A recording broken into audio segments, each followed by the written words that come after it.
पार्श्वनाथ भगवान की जय जय जय। चैतन्य चमत्कारी गुणायतन के मूल नायक श्री चंदा प्रभु भगवान की जय जय जय। श्रवण संस्कृति के उन्नायक प्रातः स्मरणीय आचार्य भगवंत विद्यासागर जी महामुनि राज की जय जय जय। गुणायतन प्रणेता शंका समाधान करता भावना योग प्रवर्तक तरुणाई के प्रखर वक्ता पूज्य मुनिवर श्री प्रमाण सागर जी महाराज की जय जय जय। मुनिवर श्री निर्वेक सागर जी शीतल सागर जी महाराज की जय जय जय। मुनि संघ की जय जय जय। प्रिय बंधुओं, तीर्थराज सम्मेद शिखर की तलहटी गुणायतन परिसर में आयोजित देश के सर्वाधिक लोकप्रिय कार्यक्रम शंका समाधान में यहाँ उपस्थित एवं देश विदेश से जुड़े उन सभी श्रद्धालुओं का जो कि पारस चैनल, जनवाणी चैनल एवं प्रामाणिक ऐप के माध्यम से इस कार्यक्रम का सीधा प्रसारण देख सुनवा आनंद ले रहे हैं, उन सभी का मैं गुणायतन और श्री सेवायतन परिवार की ओर से हार्दिक हार्दिक अभिनंदन करता हूं। बंधुओं, चलते हैं इस कार्यक्रम के पूर्व ही पूज्य गुरुदेव के चरणों में वंदन कर आशीर्वाद की मंगल भावना लेकर के भो स्वामी नमोस्तु नमोस्तु नमोस्तु।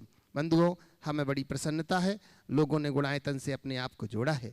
आज हम उनका नाम उल्लेख कर बड़े हर्षित हो रहे हैं। मैं आपसे भी अपेक्षा रखूंगा कि कर्तव्य ध्वनि से आप उनका अभिनंदन जरूर करें। बंधुओं, जो आज सूत्रधार के रूप में जुड़े हुए हैं, ऐसे श्रीमती कल्पना जी चांडालिया, धर्मपत्नी Shri Babulal ji Chandaliya, Haat Bazar road, Araria district court Bihar से जोरदार ताली बजा करके हम इनका बहुत बहुत अभिनंदन करते हैं, जो आज नए सूत्रधार के रूप में जुड़े हुए हैं। अनेक लोग जुड़ने का भाव बना रहे हैं। मैं आपसे भी निवेदन करूंगा कि गुणायतन कार्यालय से संपर्क करके आगामी हमारे यह जो कार्य अति शीघ्र पूर्ण हो, उसमें आपका योगदान बड़ा अपेक्षित है। बंधुओं, अब हम शंका समाधान के लिए चलते हैं और निवेदन करते हैं पूज्य क्षुल्लक श्री समादर सागर महाराज जी के चरणों की वंदना करते हुए कि भो स्वामी, आज आपके माध्यम से संघस्थ साधुओं के माध्यम से हम सबके जीवन की शंकाओं का निवारण हो, फिर अपन पूज्य गुरुदेव के पास पुनः पहुंचेंगे। निवेदन कर रहा हूं। मुनि सिख चरणों में नमोस्तु नमोस्तु नमोस्तु। चुल्लक्षी 105 सुबह जी महाराज अपना प्रश्न करेंगे और हमारी शंका करके हमारे शांति को प्राप्त करें। पूज्य मुनिवर के श्री चरणों में बारंबार नमोस्तु नमोस्तु नमोस्तु। महाराज जी, नमोकार मंत्र के साथ जो चत्तारी दंडक आता है, उसकी रचना संबंधी प्रश्न है कि उसकी रचना किसने की है, और आजकल जैसे चत्तारी दंडक में 4 मंगल, 4 उत्तम और 4 शरण की विस्तार किया है, तो आजकल लोग इससे विपरीत जा रहे हैं, तो उनके लिए उनके कल्याण इसी भावना से मार्गदर्शन। नमस्ते। देखिए, बहुत अच्छी बात आपने आज पूछी है। अणमुकार महामंत्र की आराधना तो हम सब लोग करते हैं, लेकिन नमोकार मंत्र के साथ ये दंडक है, चत्तारी मंगलम, अरहंता मंगलम, सिद्धा मंगलम, साहू मंगलम, केवली पन्नत्तो धम्मो मंगलम। इसके बाद चत्तारी लोगोत्तमा, अरिहंता लोगोत्तमा, सिद्धा लोगोत्तमा, साहू लोगोत्तमो, केवली पन्नत्तो धम्मो लोगोत्तमो। और चत्तारी शरणम पवज्जामि, अरहंते शरणम पवज्जामि, सिद्धे शरणम पवज्जामि, साहू शरणम पवज्जामि, केवली पन्नतम धम्मम शरणम पवज्जामि। ये मूल दंडक है। आपने पूछा इसके रचयिता कौन? ये उतना ही प्राचीन है जितना जैन धर्म। जब से जैन धर्म है, तब से ही अरहंत, सिद्ध, साधु और धर्म को मंगल, उत्तम और शरण के रूप में स्वीकार किया गया है, और प्रत्येक जैन धर्म के अनुयायी इन्हें ही मंगल, उत्तम और शरण के रूप में स्वीकारते हैं। हम लोग अपने पूजा पाठ, प्रत्येक मांगलिक क्रिया के प्रारंभ में अणमोकार मंत्र की आराधना के बाद इस चत्तारी दंडक को बार बार दोहराते भी हैं, इसलिए इसको दोहराना चाहिए। इसके इतिहास के संदर्भ में अनेक लोग अपना अलग अलग मत प्रकट करते हैं, लेकिन मेरी राय में ये उतना ही प्राचीन है जितना कि जैन धर्म। और इसलिए प्रत्येक जैनी को, जो जैन धर्म के प्रति विश्वास रखते हैं, उन्हें इस दंडक का उच्चारण करते समय इसका एहसास भी करना चाहिए और अपने श्रद्धान को मजबूत बनाना चाहिए। लोक में 4 ही उत्तम है, बाकी सब के सब अनुत्तम है। वे हैं अरहंत परमात्मा, सिद्ध प्रभु और साधु भगवान। और अरहंत परमात्मा के द्वारा प्रतिपादित धर्म यही उत्तम है, यही श्रेष्ठ है। यही 4 लोक में मंगल है, इसके अलावा और कोई मंगल नहीं है। यानी इनकी आराधना से हमारे सारे पाप गलते हैं, टलते हैं, इसलिए मंगल है। और लोक में यदि शरण ग्रहण करने योग्य कोई है, अर्थात शरण्य है, तो अरहंत, सिद्ध, साधु और भगवान अरहंत के द्वारा प्रतिपादित धर्म ही है। ये श्रद्धा अपने हृदय में प्रगाढ़ रखना चाहिए। मुझे लगता है आपने जो सवाल किया कि आजकल लोग इनसे विमुख होकर अन्यत्र जा रहे हैं, इसके पीछे की मुझे एक ही वजह दिखती है। वो ये है कि आजकल लोग इनका उच्चारण करना भी लगभग भूलने लगे। नमोकार मंत्र बोल दिए, नमो लोए सब साहुनम, 105 नमो यारो कर दिया तो बहुत नहीं।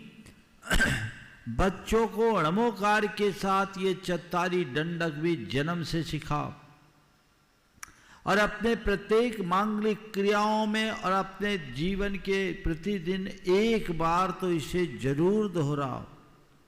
और न केवल दोहराओ, दोहराते समय अपने हृदय में ऐसा भाव जगाओ कि ये ही मंगल है, ये ही उत्तम है, ये 4 ही मंगल है, ये 4 ही उत्तम है, 4 ही शरण है। ये बात बार बार जब चित्त में स्थिर होंगी तो आपकी श्रद्धा प्रगाढ़ बनेगी, फिर कहीं डगमगा नहीं पाओगे, इधर उधर भ्रमित नहीं हो सकोगे, अपने अंदर स्थिरता रखकर जीवन को आगे बढ़ा सकोगे।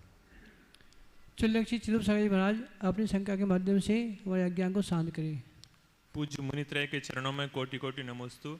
महाराज जी, मित्रता का भाव और मित्रता, इनमें क्या अंतर है? और जो सत्वेषु मैत्रियन सामायिक पाठ में आया है, वहाँ पर किस प्रकार की मित्रता का भाव वहाँ पर कहा गया है? कृपया स्पष्ट करने कृपा करें। नमोस्तु। बहुत अच्छा सवाल किया है।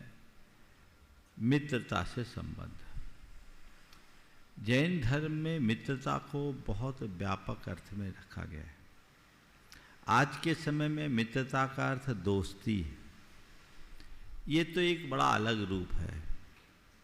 जैन धर्म में मित्रता यानी मैत्री, मैत्री को परिभाषित करते हुए कहा गया, परेशान दुखानुपत्ति अभिलाषो मैत्री, दूसरों को दुख न हो इस प्रकार की अभिलाषा का नाम मैत्री है। और ये मैत्री किससे, किसको अपना मित्र बनाए? प्राणी मात्र को अपना मित्र बनाओ।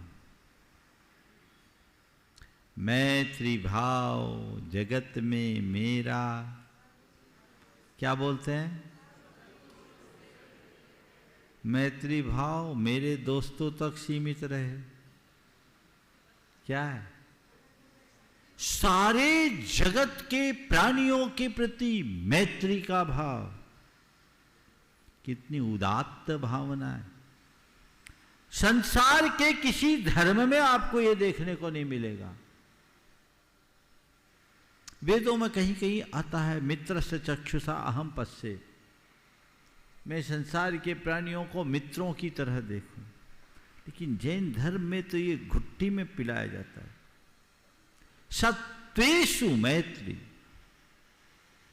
वो मैत्री का भाव अपने हृदय में जगना चाहिए। ठीक, ये बहुत व्यापी है। जिससे सबके प्रति अपनत्व और आत्मीयता की वृद्धि हो, वो मैत्री है। अब आजकल के समय में मैत्री का स्थान मित्र, फिर दोस्त, अब दोस्त भी नहीं फ्रेंड ने ले लिया है। क्या लिया है? मित्र नहीं, मित्र से दोस्त आए और फिर दोस्त से फ्रेंड आ गए। मित्र थे जो मौके पे साथ देते थे, दोस्त हैं जो धोखा देने लगे, और फ्रेंड है वो फ्रॉड करने लगे।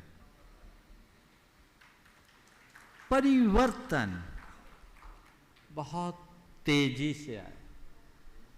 फ्रॉड धोखा करने लगे। ये बड़ा परिवर्तन है। आपकी जो मित्रता है, वह मित्रता भी सच्चे अर्थों में देखा जाए तो मित्रता को कलंकित करने लगी है। आप किससे मित्रता रखते हैं और कैसी मैत्री? अगर हम अपनी मित्रता की भी बात करें जिनसे हमारी प्रगाढ़ता हो, निकटता हो, तो मित्रता किससे होनी चाहिए और हमारी मित्रता कैसी होनी चाहिए, बस दो बातें मैं आज के संदर्भ में कहूँगा। मित्रता किससे हो? मित्रता उससे करो जिसका आचरण अच्छा हो, जिसका व्यवहार अच्छा हो, जिसकी सोच अच्छी हो और जो तुम्हें सदैव अच्छी सलाह दे। आचरण अच्छा, व्यवहार अच्छा, सोच अच्छी और सलाह अच्छी, वही मित्र होने के लायक है। जो तुम्हें सकारात्मक प्रेरणा दे और गलत कार्य से रोके, वो मित्र है। बाकी सब मित्र के रूप में दुश्मन है। मित्र वो है जो तुम्हारे हित की सोचे, तुम्हारी खुशी की नहीं। मैत्री की परिभाषा कुछ इस तरह से भी की गई, पर हित चिंता मैत्री। दूसरों के हित की चिंता का नाम मैत्री है। हित शब्द बहुत व्यापक है। ये मेरा दोस्त है, ये गलत कार्य कर रहा है, मैं इसे टोकूंगा, इसे बुरा लगेगा, ऐसा सोचने वाला मित्र नहीं, मित्र के भेष में दुश्मन है। अगर ये मेरा मित्र है तो मेरी जिम्मेदारी बनती है कि मैं इसके हित की रक्षा करूं, इसके हित के पथ पर लगाऊं। ऐसे को मित्र बनाओ जो खुद अंधेरे में रहे और तुम्हें अंधेरे में ढकेले, उससे तो अच्छा दुश्मन है। उनसे दूरी रखो सुरक्षित, और कदाचित खुद भले अच्छा हो लेकिन तुम्हें गलत से न रोके तो भी वह मित्र कहलाने लायक नहीं होना चाहिए। 3 मित्र मुझसे जुड़े हुए, बड़ी प्रगाढ़ता थी। 2 बाहर पढ़ने गए, एक अपने नगर में पढ़ा। संयोग बाहर पढ़ने वाले तो बड़े अच्छे से पढ़ लिख करके आ गए, जो नगर में था वो कुछ बिगड़ गया गलत संगति के प्रभाव में आकर। जब पढ़ाई करके मित्रगण वापस आए, उन्होंने इसे देखा तो पहली ही मुलाकात के बाद कह दी कि हमें बहुत दुख है कि तुम भटक गए। अच्छा है कि तुमने पैसा अच्छा कमाया, लेकिन जो तुम्हारा चाल चलन है ये ठीक नहीं। अब हम तुमसे इतना ही निवेदन करते हैं, या तो तुम अपनी बुराई छोड़ो या हमसे दोस्ती, दोनों में कोई एक चीज चुनो। वो तीनों मित्र ऐसे थे जो क्लास 1 से एक बेंच में पढ़े थे। दोस्ती प्रगाढ़ थी। उसको भी लगा कि ये मित्र तो मेरे हितैषी ही हैं, अंततः उसने अपनी बुराई छोड़ा, मित्रों को नहीं छोड़ा। ऐसी मैत्री होनी। अरे वो तो उसका पर्सनल मामला है, हम क्या बोले, वो सब मतलबी और खुदगर्जी व्यक्ति है। ऐसे लोगों को मित्र मत मानना, और इनसे यदि अपना रिलेशन भी रखना है तो एकदम फॉर्मल रखना, अंतरंग से मत जुड़ना, नहीं तो धोखा खाओगे। और मित्र मित्र होता है, ये गर्लफ्रेंड और बॉयफ्रेंड का चक्कर भी बड़ा खराब है। ये फ्रेंड हो तो समझ में आए, गर्ल और बॉय आए तो सब गड़बड़। इसलिए बहुत व्यापकता से समझकर मैत्री को चरितार्थ करना चाहिए और जीवन को आगे बढ़ाना चाहिए। परम जी मनीषी शीतल साई राज चरणों में नमस्ते करते हुए आप अपनी शंका के माध्यम से हमें शीतलता प्रदान करें। नमस्ते महाराज जी। ओम नमः सिद्धेभ्य। मुनिश्री, जैसा आपने बताया अभी कि मंगल 4 होते हैं, अरंत, सिद्ध, साधु और केवली भगवान द्वारा कहा गया धर्म। इसके पहले एक लाइन और बताइए, ऐसो पंच नमो यारो सव पाव पणासणो मंगलाणंच सव्वेसिम पद्मम हवई मंगलम। सारे मंगलों में प्रथम मंगल तो नमोकार है, फिर उसके बाद बताया चत्तारी मंगलम। तो मंगल कितने हैं एक्चुअली? 5 हैं, 4 हैं, और लौकिक अलौकिक ऐसे 2 भेद भी करते हैं, तो ये अकेला चत्तारी मंगल क्यों लिखा?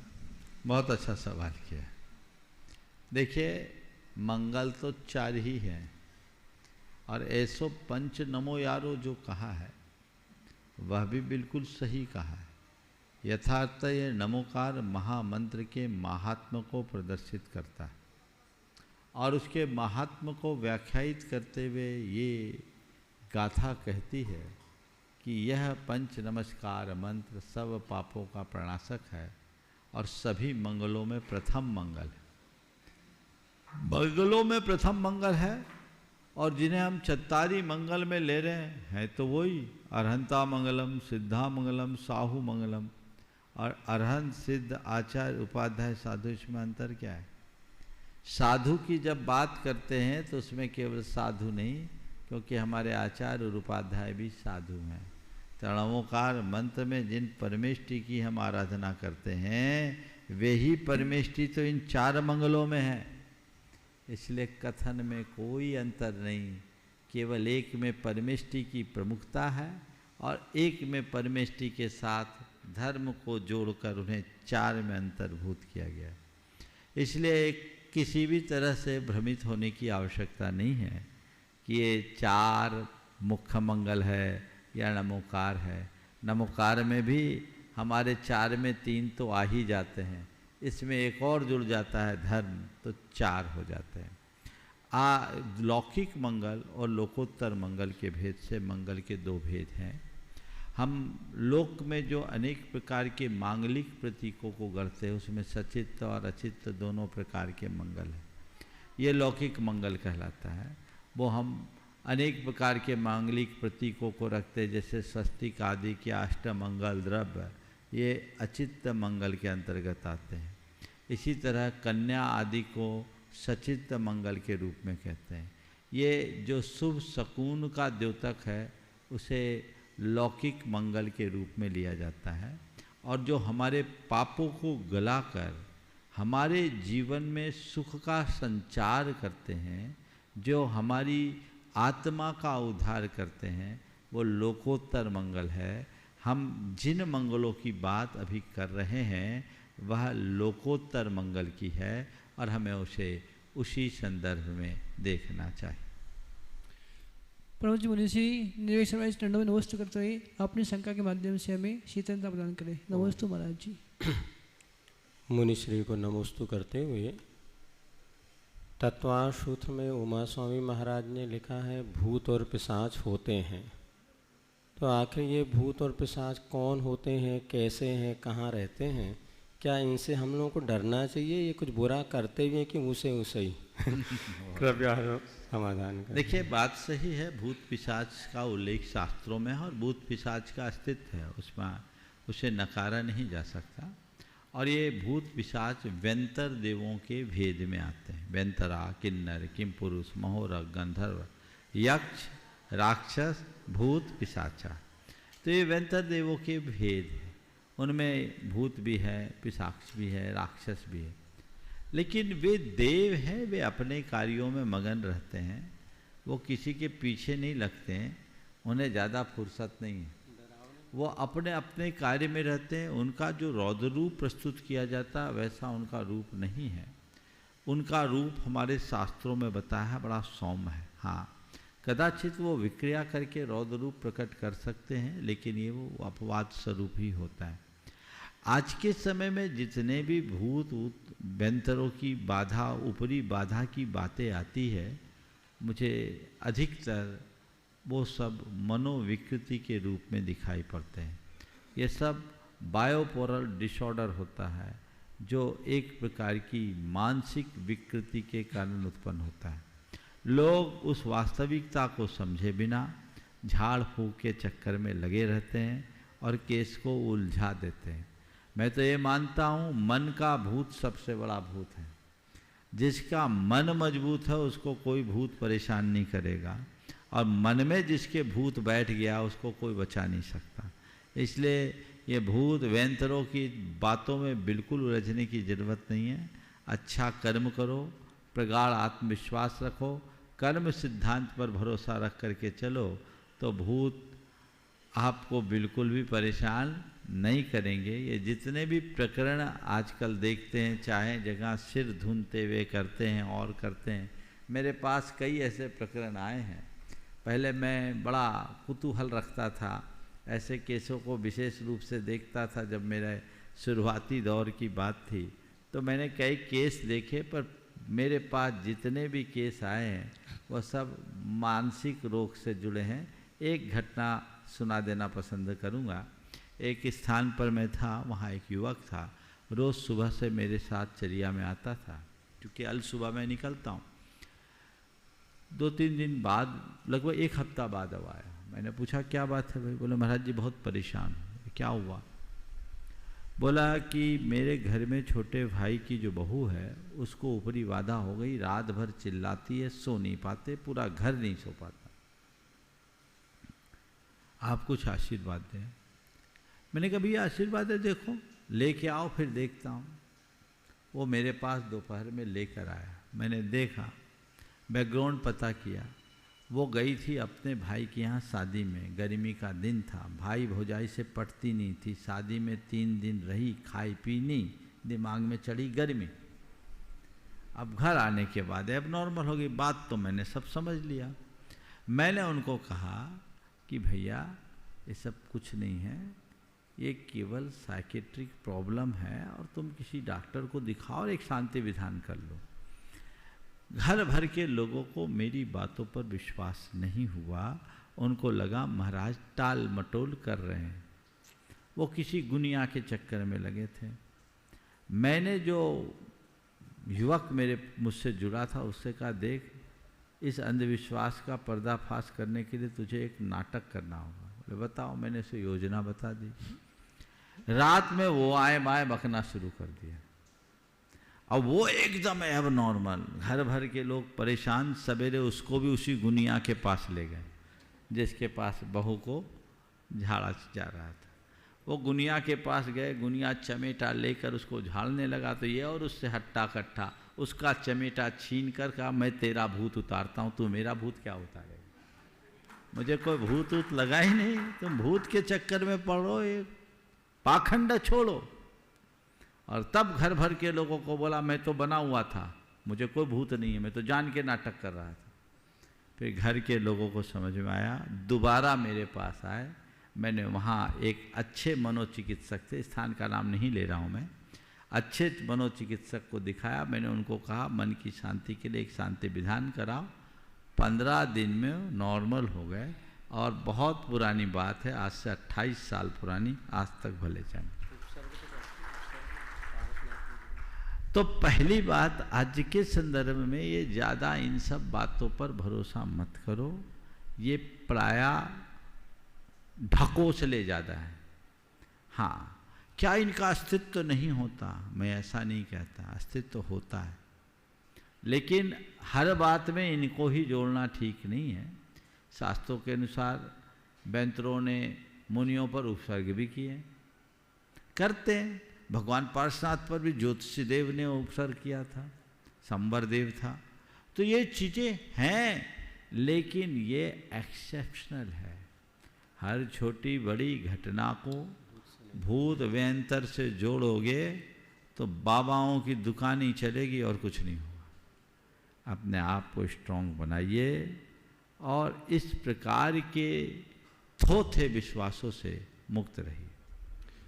प्रत्यक्ष प्रश्न राजन से अब आगे विजय भैया देखेंगे। बंधुओं, भूत छोड़ वर्तमान में आए और साक्षात वर्तमान के वर्धमान स्वरूप पूज्य गुरुदेव हम सब के बीच में विराजमान हैं, जिनके पावन सानिध्य में इस बार बंधुओं एक विशेष आयोजन, जो कि हर वर्ष होता पर इस बार का बड़ा विशेष है। इतने बड़े संघ के सानिध्य में बंधुओं आप सब लोग मिलकर के दशलक्षण महापर्व में शामिल होंगे। मैं आपसे निवेदन करता हूं, जिन लोगों ने अभी तक रजिस्ट्रेशन नहीं कराया है वो रजिस्ट्रेशन करा के अपनी सीट आरक्षित करा लें। ना कि सिर्फ पर्युषण पर्व, अपितु इस बार तो पूज्य गुरुदेव ने आशीर्वाद दे दिया है, आगामी जो है अष्टानिक महापर्व आएगा, उस अष्टानिक महापर्व में भी विशाल सिद्ध चक्र महामंडल विधान यहाँ पर आयोजित है, जिसमें अनेक लोग अपनी सहभागिताएं देंगे। अनेक लोग मन बना रहे हैं, अपना मन बना करके रखिएगा। जैसे ही औपचारिक रूप से घोषणा होगी आप अपने नाम यहाँ तक भेजें, जिससे कि आपकी सीट भी आरक्षित कर ली जाए। तो चलिए प्रत्यक्ष रूप से प्रश्न के मैं यहाँ पर आवाज दे रहा हूं। प्रथम प्रश्न के लिए सिद्धार्थ जी, विकास जी, प्रियंका जी रायबरेली से, और इसी के बाद फिर तैयार रहेंगे सुरेंद्र कुमार जी जैन दिगौड़ा टीकमगढ़ से। जल्दी। नमोस्तु महाराज श्री। मेरा प्रश्न है महाराज श्री, क्या कर्मों द्वारा आयु को घटाया या बढ़ाया जा सकता है? फिर से बोलो। क्या कर्मों द्वारा आयु को घटाया या बढ़ाया जा सकता है? आयु को घटाया तो जा सकता, बढ़ाया नहीं जा सकता। बढ़ाया नहीं जा सकता। अच्छा, वो फिक्स है, जो इतना भाग मिलता है बढ़ेगी नहीं, बढ़ेगी। निश्चित आयु एक लेके आए हैं, नहीं वो घट सकती, बढ़ नहीं सकती। हाँ, जितनी लाए हैं उतनी बस, उससे अधिक ऊपर नहीं हो सकती, नहीं। चलो नमस्ते महाराज। लीजिएगा। और मैं निवेदन कर रहा हूँ। नमस्ते महाराज जी, मेरा प्रश्न है कि महाराज जी लोग खड़े होकर आहार क्यों देते हैं? लेते हैं। ठीक, देखो खड़े होकर के आहार लेने का सबसे बड़ा कारण ये है कि आप खड़े खड़े पेट नहीं भर सकते। अनुभव करके देख लेना, बैठ के खाओगे तो पूरा पेट भरेगा, खड़े होकर कम।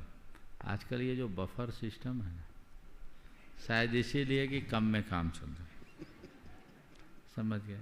तो खड़े खड़े कम खाया जाता है।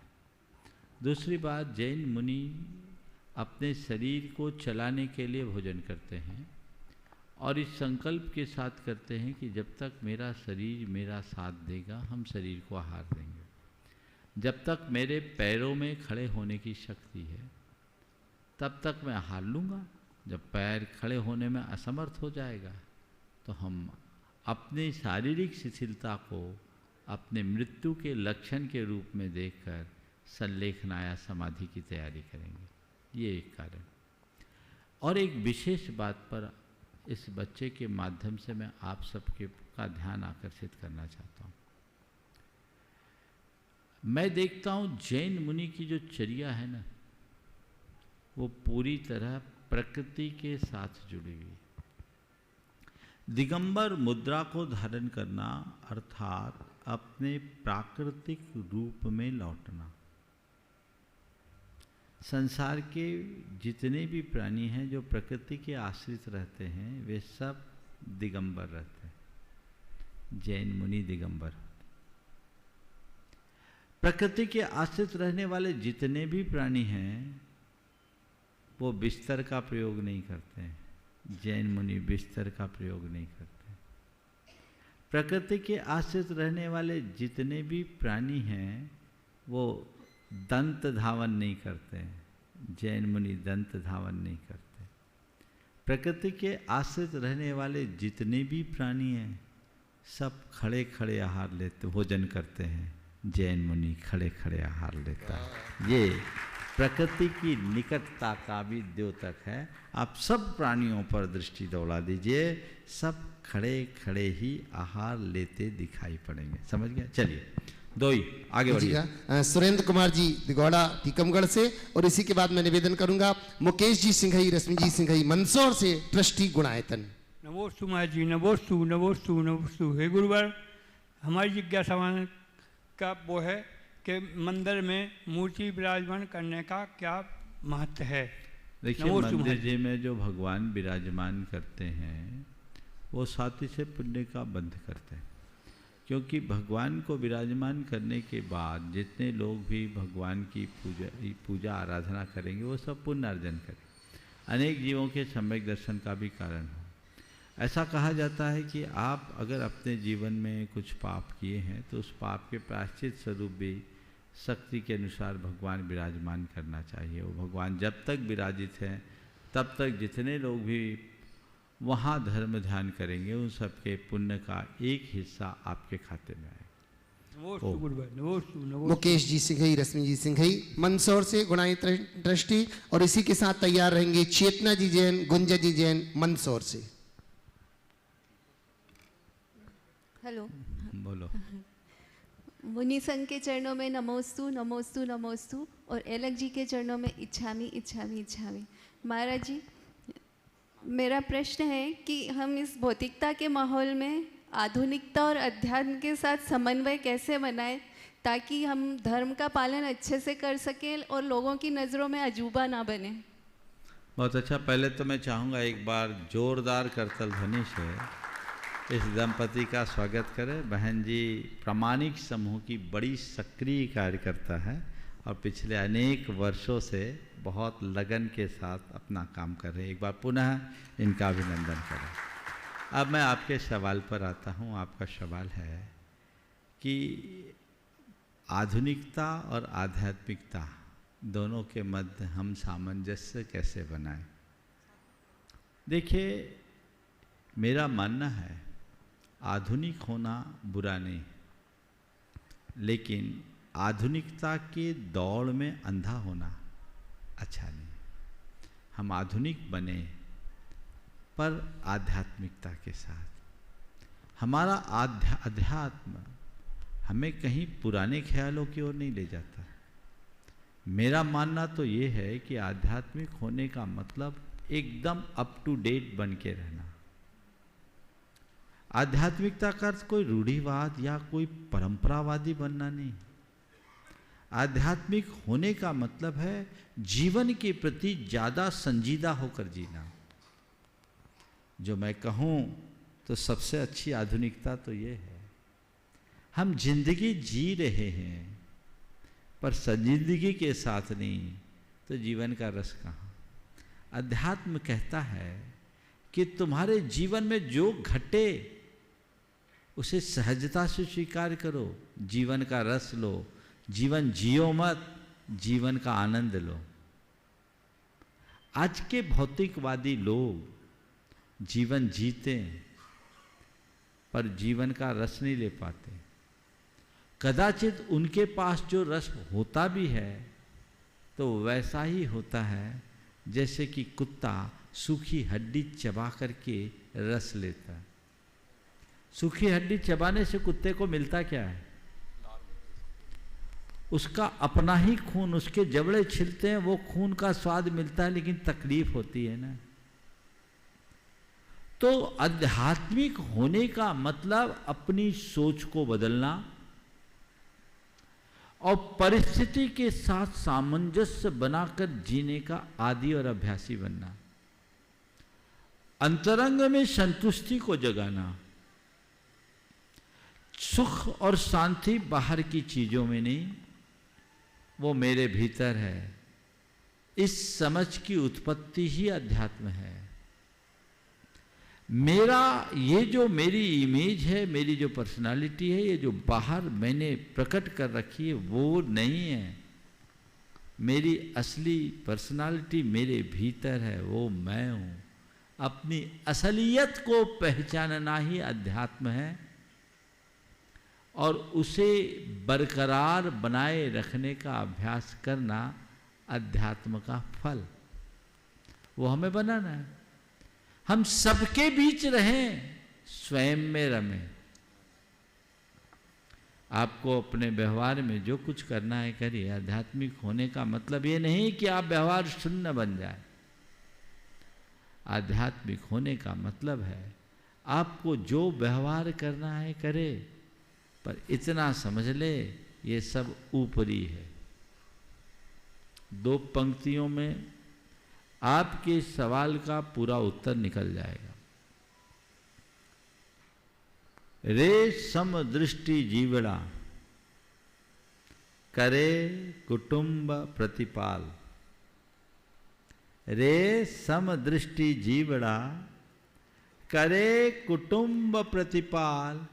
अंदर से न्यारा रहे, धाय खिलावे बाल। एक धाय होती है, आजकल उसका स्थान नर्सों ने ले लिया या मेड्स ने ले लिया। वो बच्चों को खिलाती है, कदाचित अपना दूध भी पिला देती, अपना संपूर्ण मातृत्व उड़ेल देती। कई प्रकरण तो ऐसे भी आए जहां बच्चों को ये भ्रम हो गया कि यही मेरी असली मां है, लेकिन वो धाय जानती है कि मैं कौन हूं और ये कौन है।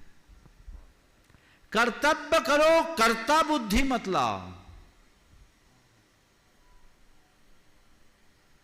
चिंतनरत रहो, चिंता मत करो। सतर्क रहो, संकालू मत बनो।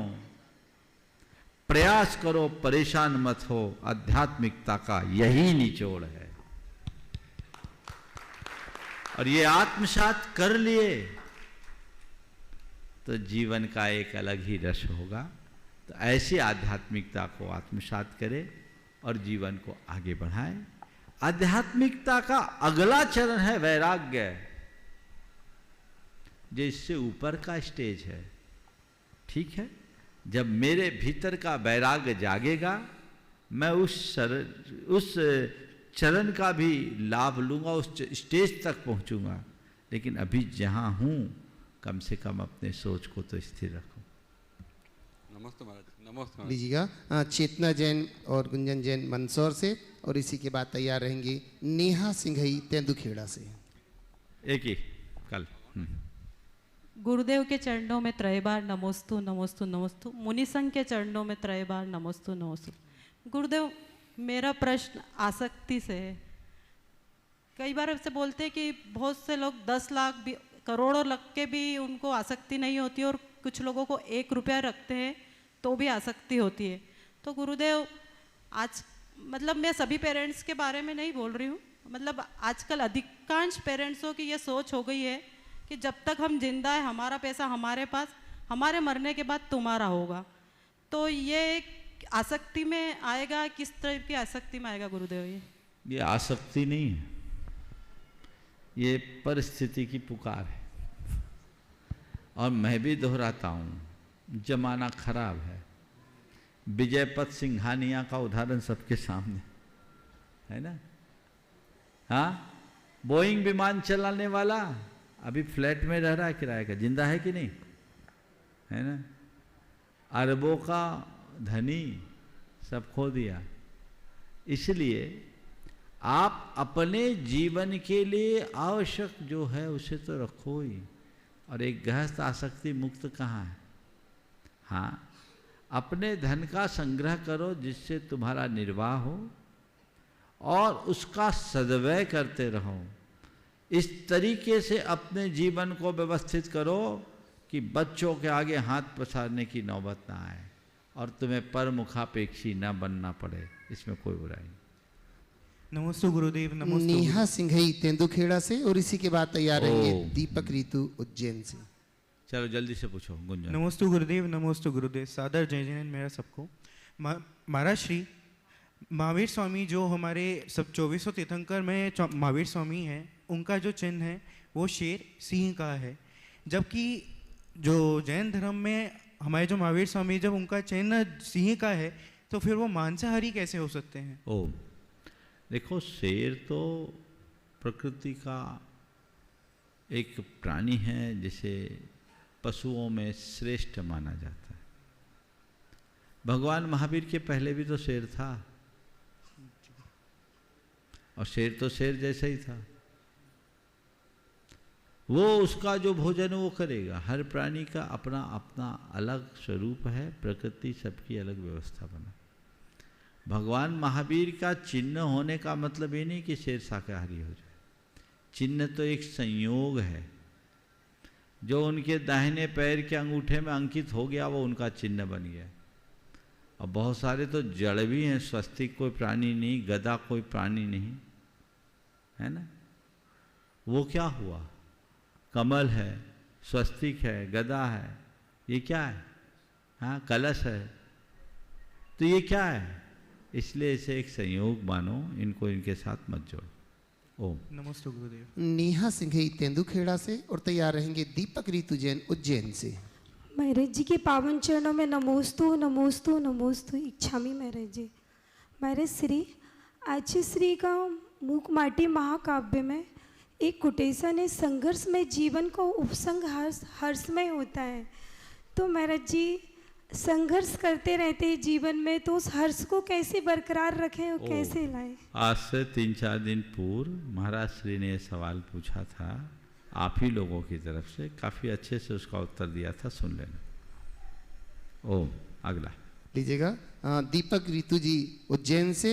और इसी के बाद मैं निवेदन करूंगा हमारे बीच में श्रीमती शुभ्रा जी जैन धर्मपत्नी श्री राजेश जी जैन IAS उपस्थित हैं। नमोस्तु भगवान। पिछले कुछ वर्षों से गुरुदेव धर्म का स्वरूप बिल्कुल बदलता जा रहा है, कट्टरपंथ बढ़ता जा रहा है, धर्म का मूल स्वरूप खत्म होता जा रहा है। अपनी संख्या बढ़ाने के लिए सभी धर्मों में होड़ मची हुई है। कोई धर्मांतरण की कोशिश कर रहा है, कोई घर वापसी की कोशिश कर रहा है, और एक हमारा जैन समाज है कि हम हमारी प्रॉपर जनगणना तक नहीं करवा पा रहे हैं। जैन धर्म में भी पोलराइजेशन काफ़ी हद तक बढ़ता जा रहा है। ऐसे में एक धर्म गुरु होने के नाते, एक इन्फ्लुएंसर होने के नाते, आपका समाज में, देश में इतना प्रभाव है, आप समाज को क्या संदेश देना चाहेंगे, देश को क्या संदेश देना चाहेंगे? बड़ी सामयिक बात आपने रखी है। देखिए, कट्टरता तो कतई उचित नहीं है, इससे कटुता बढ़ती है। हमें कुशलता का रास्ता चुनना चाहिए। पर वर्तमान में जो वातावरण है, इस वातावरण को देखकर हर धर्म, हर परंपरा के लोगों को थोड़ा सजग और सावधान होना जरूरी है। क्योंकि जब हमारे अस्तित्व और अस्मिता पर संकट आने लगे तो हमें सावधान होना जरूरी है। इसके साथ ही हमें अपनी परंपरा और संतति को आगे बढ़ाने के लिए भी प्रयास करना चाहिए। आपने जो जैन धर्म के संदर्भ में बात कही है, मैंने भी अनेक बार इस विषय में अपनी बात रखी है। आज ये समय आ गया है जब पूरी समाज को इस पर गंभीरता से चिंतन करना चाहिए। हमारी संख्या दिनों दिन कम होते जा रही है।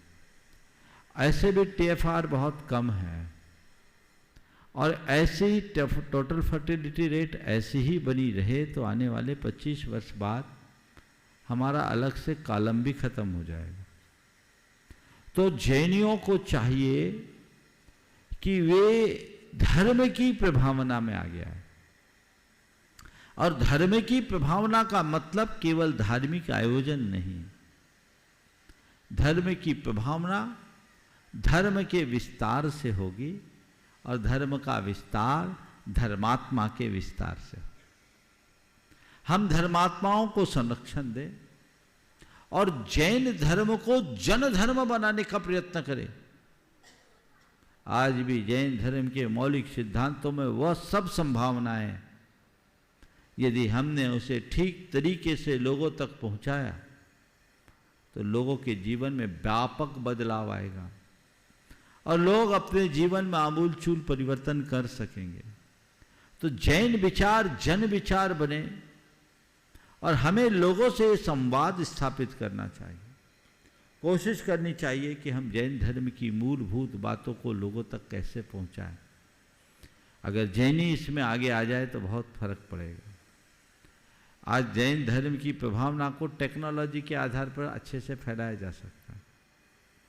आज की भाषा में आप लोग मार्केटिंग शब्द का प्रयोग करते हैं, हालांकि मार्केटिंग जैसा शब्द बड़ा हल्का है, फिर भी मैं कहता हूँ आज जैनी लोग मार्केटिंग के कारोबार से बहुत ज़्यादा जुड़े हैं, पर वो जैन धर्म की प्रभावना में बहुत पीछे हैं।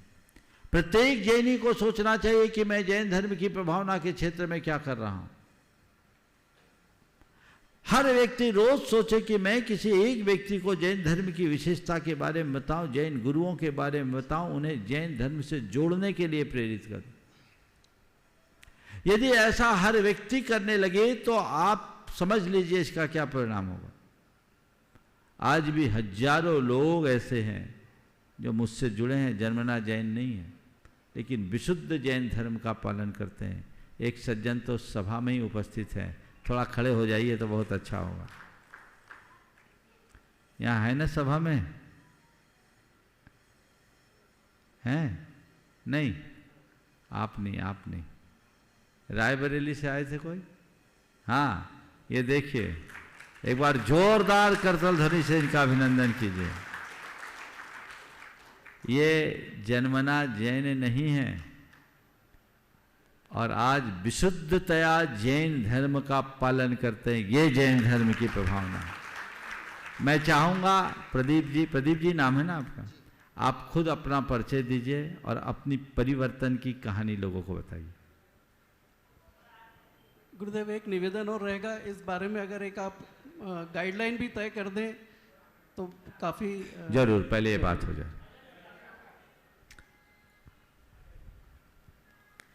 गुरुदेव के चरणों में मेरा बारंबार प्रणाम। गुरुदेव, मेरी कहानी जो है जैन धर्म से, मैं सन 80 में जो है 80 में मैं बीकॉम फर्स्ट ईयर में जब मैं कर रहा था, तो मेरे एक मित्र हैं मंदर जैन, रायबरेली में ही हैं, वो हमारे साथ पढ़ते थे। उस समय से प्रभावना उन्होंने मेरे छाप डाली मेरे ऊपर। और नमोकार मंत्र जब वो पढ़ते थे तो मुझे याद, मतलब उसकी भाषा जो है थोड़ा सा थोड़ी अटपटी लग रही थी, लेकिन उन्होंने पूरा क्लियर कट के उन्होंने जो है वो डिटेल में बस समझाया तो मेरी समझ में आया। फिर उसकी विशेषताएं उन्होंने बताई, फिर उससे मेरा लगाव बढ़ा। लगाव बढ़ने के बाद फिर मैंने जिज्ञासा हुई मेरे अंदर कि मैं जा कर के जो है वो एक बार उनका टूर का प्रोग्राम उनके पिताजी ने बनाया और बोले दिल्ली में जा रहा हूँ, और मेरी भी एक प्रभावना हुई कि मैं भी चलूँ साथ में। तो फिर उनके पिताजी ने कहा कि नहीं, पहले अपने आप घर से पूछ के आइए, क्योंकि हम हफ्ते भर के लिए जा रहे हैं, आपके घर वाले परेशान होंगे और जब तक वो नहीं आज्ञा मिलेगी, और सही से बताना मुझे कि पूछ के आयोगे नहीं, जब तक पूछोगे नहीं तब तक मैं तुमको ले नहीं जाऊंगा। फिर मैंने अपनी माता जी से पूछा, पिताजी थे नहीं मेरे, तो हमने कहा मेरे मित्र जो है जा रहे हैं टूर पर, घूमने के लिए जा रहे हैं, और वो बोल रहे हैं कि अच्छा ठीक है, 1-2 दिन के अंदर मैं तुमको देखेंगे और भेज दूंगा, और लेकिन पूछ के आओ। तो मैं आपसे पूछने आया हूँ, मैं उनके साथ जाना चाहता हूँ। तो पहले तो वो, चूँकि अब एक माँ का जो है बेटे के प्रति लगाव तो होता ही है, तो वो हाँ, थोड़ा संक्षेप में जल्दी से बोलिए। मतलब उन्होंने जो है परमिशन दे दी। फिलहाल मैं गया तो वहाँ पर ज्ञानमती माता जी से मिला और माता जी से चरणों में मेरा वंदन हुआ, और उसके बाद फिर काफ़ी उससे लगाव रहा। और उसके बाद फिर मैं सोनागिर गया, सोनागिर से फिर मैं आपके मथुरा आया, जम्बूद स्वामी में मैं वहाँ भी पहुँचा मैं जो है, और उसके बाद फिर काफ़ी उससे लगाव बढ़ता रहा मेरा। फिर धीरे धीरे मेरे अंदर कई 1-2-3 नियम लेने की प्रभावना बढ़ी जो है कि बाहर की व्यसन चीज़ों को छोड़ना है। तो उन व्यसन चीज़ों को छोड़ने के बाद काफ़ी परिवर्तन मेरे अंदर आया, इसमें कोई शक नहीं है। और अभी बीच में महाराज जी आए थे, एलक विज्ञान सागर जी महाराज रायबरेली आए हुए थे, चौमासा वहीं किया था। तो फिर मैं उनकी सेवा में लगा, तो उन्होंने जो है उन्होंने बोला कि भाई आप हैं तो सनातन धर्म से ही हैं, जुड़े हुए हैं, और आपको मैं जैन समाज से भी जोड़ना चाहता हूँ, तो मैं उससे जो है आप लोगों को परिचय करा देता हूँ। तो जैन समाज के सामने उन्होंने जो है मुझे परिचय कराया, और तब से मेरी जो है वो मंदिर भी जाने के प्रेरणा मिली मुझे। और जब तक एक व्यग्रता उत्पन्न होती है मेरे अंदर, जब तक कि हो जाता है कि कब से मंदिर आज कभी ऐसे छूट जाता है या नहीं पहुँच पाते हैं, तो एक अंदर की भावना जो है व्यक्ति की नहीं आज डम्बोकार मंत्र में आज अरिहंत भगवान का जो है दर्शन नहीं मिला है, तो इसलिए जो है मुझे व्यग्रता होती है। और आज दिनों दिन प्रतिदिन मैं मेरा आप गुरुदेव का भी आशीर्वाद मुझे रावली में मिला।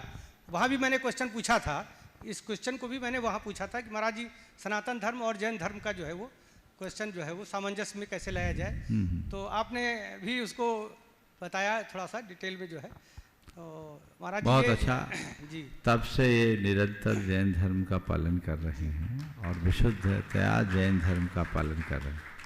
तो हम आपसे ये कह रहे थे कि हमारे अंदर एक ही बात होनी चाहिए कि हम अपने संपर्क में रहने वाले लोगों को जैन धर्म और जैन जीवन शैली के बारे में बताएं, और ये बड़े आसानी से कर सकते हैं। जितने लोग अपने प्रतिष्ठानों में जो लोग रहते हैं उनको कह सकते हैं, उनको ये प्रेरणा दे सकते हैं, अपने कलीग्स को बता सकते हैं, अपने मित्रों को बता सकते हैं, अपने पड़ोसियों को बता सकते हैं। किसी तरह का दबाव नहीं, केवल जानकारी। यदि ये जानकारी भी हो तो जीवन में बहुत बड़ा बदलाव घटित हो सकता है। ओम। निवेदन कर रहा हूँ श्रीमती सुभ्रा जी जैन धर्म पत्नी श्री राजेश जैन IAS है। और इसी के बाद मैं निवेदन करूँगा प्रमाण सागर सेवा संघ से अभिषेक जी मोदी मालथौन से। नमोस्तु महाराज जी, इच्छामी चुल्लक जी। महाराज जी, बेटे को चेन्नई जाने से पहले कैसे संस्कारित करूं ताकि उसका भविष्य उज्जवल हो? चेन्नई जाने से पहले कैसे संस्कारित करूं? बेटा यहाँ आया है क्या? महाराज जी आज पर्वत की वंदना करके आया। कल मेरे पास ले आना, संकल्पों में बांध दूंगा, हो जाएगा। चलिए लीजिएगा। नमोस्तु महाराज। प्रमाण सागर सेवा संघ से अभिषेक जी मोदी। और इसी के बाद फिर मैं निवेदन करूंगा नीता जैन सागर से। मम आराध्य गुरु प्रमाण सागर जी महाराज के चरणों में नमोस्तु नमोस्तु नमोस्तु। गुरुदेव, किसी भी वस्तु की क्षमता 100% नहीं होती। ऐसे ही मंदिर के पूजन के धोती दुपट्टे भी हमेशा उपयोग के लिए एक से नहीं रहते। तो गुरुदेव, उन वस्तुओं का क्या करना चाहिए, क्योंकि वह वस्तु तो भगवान की आराधना पूजन के लिए हम लोग उपयोग करते हैं। पूजन आराधना के लिए करते हैं, बाद में क्या करें यही पूछना चाह रहे हैं। तो पूजा करने के वस्त्र आपने मंदिर को अर्पित नहीं किया, आपके वस्त्र खराब होने के बाद आप उन वस्त्रों को जिस तरह से उपयोग करना चाहें कर सकते हैं। आप वस्त्र पहने हों, भगवान को नहीं लगाए। समझ गए? चलिए। नीता जी जैन सागर से। और इसी के बाद निवेदन करूंगा नेहा देवी बांसवाड़ा से। नमोस्तु महाराज जी, नमोस्तु इच्छामी महाराज जी। महाराज जी, जीवन में विषम परिस्थितियों में धैर्य धारण कैसे करें? आज से लगभग 5 दिन पहले मैंने काफ़ी विस्तार से इसके बारे में बताया, एक बार सुन लो। चलो। नेहा देवी बांसवाड़ा से। और फिर मैं निवेदन करूंगा हमारे बीच में है सरिता जी सेठी हजारीबाग से। नमोस्तु महाराज जी। तीर्थंकरों के चिन्ह क्यों होते हैं? तीर्थंकरों के चिन्ह ये इसलिए होते हैं कि हम उन्हें पहचान सकें, वो उनका लांछन है जिसके आधार पर पहचानते हैं। ओ सरिता जी सेठी। और फिर निवेदन करूंगा हमारे बीच में ज्ञानेंद्र जी ममता जी। नमोस्तु महाराज श्री, इच्छामी चुल्लक जी। महाराज श्री, एक मेरी फ्रेंड है अदर कास्ट की, वो मुझे एक दिन बता रही थी कि मैं शंका समाधान डेली देखती हूँ पारस टीवी में, लेकिन आपकी जो मुनीस आंसर देते हैं, भक्त लोग पूछते हैं, वो 1 मिनट भी सोचते नहीं हैं, वो तुरंत आंसर दे देते हैं। कहीं ऐसा तो नहीं है कि पहले से अपने भक्त लोग को क्वेश्चन बता दे और आंसर बता? तो मैं बोली कि तुम मेरे साथ एक साथ बार चलो और वहाँ खुद तुम पूछ लेना प्रश्न। और बोले कि प्रश्न तो पूछते भी हैं, लेकिन वो सन बाय डेट ईयर और सारा चीज़ बता देते हैं एकदम, इतने सन ये, और बीच बीच में जो स्लोगन भी देते हैं भूलते नहीं हैं। और हम लोग तो कल का खाया हुआ भी खाना भूल जाते हैं। देखो, ऐसा क्यों? उनसे बोलना महाराज जी के पास सब प्रिस्क्रिप्टेड है। आप क्या पूछेंगे वो महाराज को पहले से पता है, इसलिए कोई चिंता करने की ज़रूरत नहीं। आप भी पूछ लीजिएगा तो उसका भी आपको वही आंसर मिलेगा जो हम लोगों को मिलता है। नहीं महाराज जी, ये तो हम भी पूछ उनसे बोलना। आपका इतना मेमोरी इतना तेज है, हम लोग मुझे नहीं पता। चलिए। नमस्ते। निवेदन करूँ ज्ञानेंद्र जी ममता जी। और इसी के बाद निवेदन करूंगा सविता जी। महाराज श्री, पहले अपराध होता था कि अपराधी खुद आके व्यक्तिगत रूप से अपराध करता था जगह पे जाकर। आज का अपराध होगा साइबर क्राइम, जो अपराधी दूर बैठ के अपराध करता है। इसी तरह महाराज जी पाप बंद का जो होता है भाव, एक तो होता किसी का नुकसान पहुंचाना, और एक दूर बैठ के जो करते हैं, जो रागा वो तंदुर मछली का आपने वृतांत दिया था, उसमें तो उसमें ज़्यादा दोष लगता है महाराज जी जो व्यक्तिगत रूप से अपराध करता है उससे ज़्यादा भाव से। देखिए, एक व्यक्ति अगर प्रकट रूप से अपराध करता है तो उसके अपराध सीमित होते हैं, और जो साइबर क्राइम है वो बहुत बड़ा है। तो ये जितने भी इंटेलेक्चुअल क्राइम है ना, वो बहुत खतरनाक। पहले जो पाप होते थे उससे प्रभावित लोग बहुत कम होते थे। आज जो पाप किया जा रहा है उससे प्रभावित लोगों की संख्या बहुत अधिक है। इसलिए मैं ऐसे पापों को ज़्यादा खतरनाक मानता हूँ और ऐसे पापों से बचना चाहिए। समय आप सबका हो गया आज के यहीं पर विराम। बोलिए परम पूज्य आचार्य गुरुवर श्री विद्यासागर जी में।